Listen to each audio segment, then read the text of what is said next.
So the power of community. I'll just say a few words about this. Myself, I was born in a community, in a town in right outside Boston, Massachusetts, in the 1950s, early 1950s. And so I grew up in the 1950s eating the usual meals that everybody in my community ate, which were meals with basically quite a bit of meat, dairy products, and eggs. And I remember when I got about maybe 6 or 7 years old, I was wondering about things a little bit, thinking about why, things. And I said to my mother, Mom, the kind of food we're eating, is this what everybody eats? Everybody, in the world, do they eat like we're eating? And my mother said, yeah, this is what everybody eats, basically. This is typical human food. And so I said, okay, thanks. I was just wondering, And so then she left. And then she came back a few minutes later, though. I remember this very clearly. And she said, actually, I'm sorry, that's not completely true. There are some people, they're vegetarians. And so I said, what's a vegetarian? I'd never heard that word before in my life. And she said, well, don't worry, you'll never meet one. And she said, I'm a lot older than you are. I've never met one. And then she said, I don't know where they get their protein. Because that was a big question, where do they get their protein? So then I thought, well, these poor vegetarians, they either live on another planet where human beings don't need protein for some reason, or they're probably dragging themselves along in the dirt. They don't have enough energy to move. They don't have enough protein. Poor people.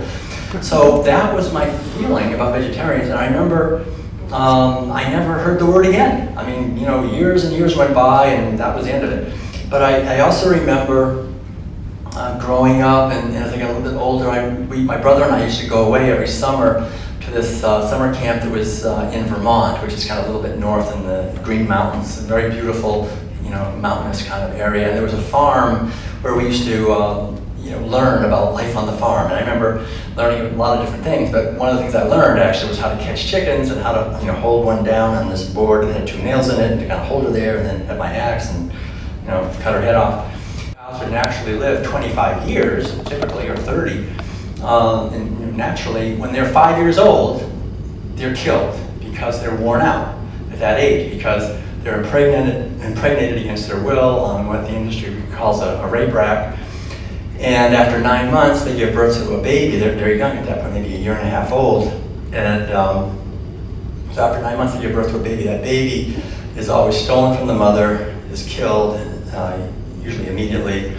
And then she's impregnated again on the rape rack, and then they steal the baby again after 9 months. And so this being pregnant and lactating simultaneously, as you can imagine, breaks down the health of any female mammal very quickly.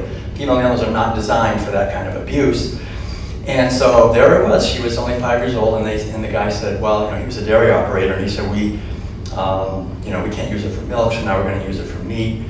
And I won't go into the details, but it was just, again, it was a shocking revelation how you just, in the floor of the barn, just pulled the trigger and saw this cow reduced, really, in front of our eyes, and her head, cut off, and so forth. And so there was a huge amount of suffering and fear in this experience of this cow, and I saw all that, and I actually participated in it. I actually caused it in a sense. I mean, I was there. We ate the meat, but I couldn't begin to question if this was the right thing to do. I knew this is how it is. This is what we do, And so the good thing for me is that a few years later, I went away to college in Maine, and I started hearing a little bit about vegetarianism. There was some vegetarian, this was in the early 1970s, but I never met one. Like my mother said, you'll never meet one. I heard there was some around somewhere, in the shadows somewhere. But then my brother and I left home, and we were kind of actually very inspired by the wisdom teachings of India and China, Zen and Vedanta and so forth. We wanted to meditate, we wanted to attain more spiritual awareness, and so we went on a pilgrimage. We left home and we started walking, and we thought we'd walk all the way to California, which is like a long way from Boston. But after about maybe 3 or 4 months of walking, we'd gone maybe, 2,000 or 3,000 kilometers at that point.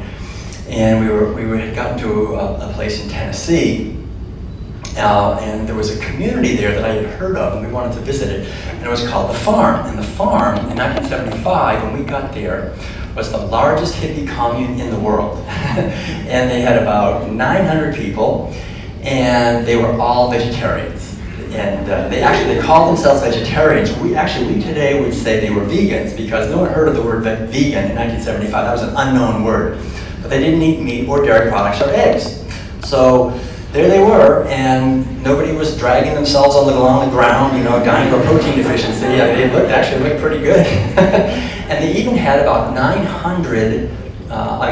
200 of the 900 people were children. And they were basically all vegan from birth, and they were thriving. You know, they were just doing great.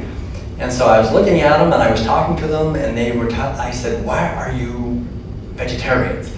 And they said, "Well, there's two main reasons." I remember the guy I was talking to, he said, the first reason is, do you know that most of the food that we're growing in this world, instead of feeding it to people who are hungry, we're feeding it to animals. And then we eat the meat and dairy products of those animals. It's very wasteful, actually, of the grain and the food that we're growing that could feed hungry people. And so because of that, you know, there are food shortages. And because of food shortages, there's hunger and war, really conflict. And so we want to try to create a world of peace, and so we're eating lower on the food chain so there's enough food for everyone. Like, what a great idea. I said, that's a great idea. I never thought of that. And I said, what's the other reason? And I remember the guy said, well, the other reason is, do you know what the animals go through that people are eating? And I said, it's probably pretty bad. Don't tell me. I don't want to hear about it.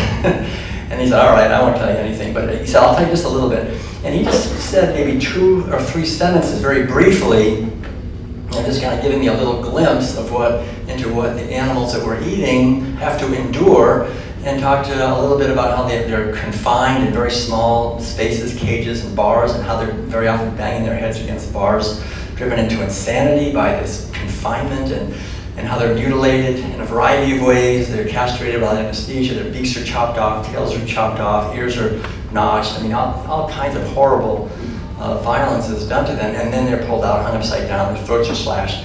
And so for me, he just said that, and it was 2 things happened. One was, it was like he pulled back this curtain and revealed what we're not supposed to think about, right? We're not supposed to be aware of the fact that we have this massive ocean of violence and abuse and misery and bloodshed that we just pretend doesn't exist, or if it does, it doesn't matter. And then the other thing was, and my heart just was like, oh my gosh, you know. But the other thing that was really beautiful was that there was this living example of a community of 900 people, and we were eating meals together every single day that were basically completely plant-based, right? It was just vegetables and grains and legumes and things. And so I was eating with them, I was working together and getting to know them and learning how to look at a plate and not with, like, that has to have meat on it. You know, you can have tofu or something else. And so that was it. I mean, basically for me, since that day that guy told me that at the farm in Tennessee in November, I guess it was, of 1975, I have never eaten meat in my life. That was the last time. That was 41 years ago, right? And you're supposed to all clap now. Everybody clap.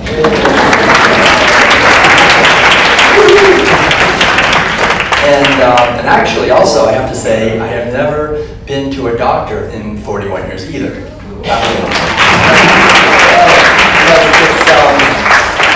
That's one of the beautiful things, I think. I mean, it's not to say that you'll never go to a doctor, but just in general, all the statistics bear it out. I mean, people who eat a healthy plant-based diet have far lower rates of the diseases that are filling up our hospitals, basically. They take so much pharmaceutical medication. My mother, actually, we found Ellen and I, both of our mothers are vegan. Ellen's mother's 97. My mother's now they've been vegan, I guess, 15, 18 years. My mother's now 88 years old, and she's still riding a bicycle. So, you know, she's the only one in her retirement community in Florida, like 200 people, that's not on some kind of pharmaceutical drug of some kind, you know. So just in general, if we're interested in being healthier, just if we don't care about animals, if we don't care about the earth, we don't care about hungry people, we don't care about the poor slaughterhouse workers that have to stab animals every day, we don't care about future generations, we don't care about our children, we don't care about anything. We only care about ourselves, and you better go vegan. Because if you really care about yourself, and you want to be healthy at least a little bit, then eating a plant-based diet is infinitely more healthy. because animal-based foods are, they concentrate saturated fat and cholesterol and also acidifying and inflammatory animal protein, which is difficult for us to deal with, besides being devastating really to our ecosystems, which we depend on to be healthy. So the basic idea that I could start to see back then was that as I started to put two and two together, is that we can thrive on a plant-based diet. And so I remember leaving there and then living in these meditation centers for a number of years, eventually going vegan a few years later. And then in 1984, I decided to actually become a Zen monk. And so I went to Korea, shaved my head. I was a Buddhist monk in this monastery in South Korea.